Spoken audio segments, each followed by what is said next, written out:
Good morning, class. Okay. Um,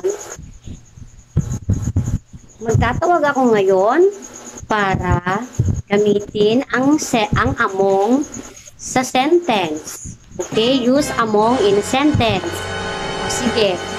Ikaw, Marites. Hmm? Ay, yes, ma'am. Ako, ma'am.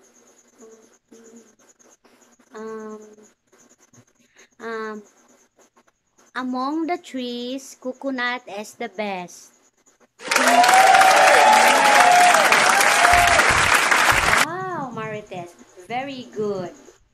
You can sit down now. Salamat, ma'am. Okay? Tatawag pa ako. Next is Marisol. Ikaw, Marisol. No, no, Sama. no, no. Use among in a sentence. Ako, ma'am. Um, Among maid, ikamang ni Papa gabi. What? Ano?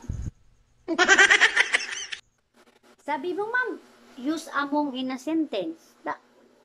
Among maid, ikamang ni Papa gabi. Among maid, ikamang ni Papa gabi. Kana? Oh, no. Hindi ay.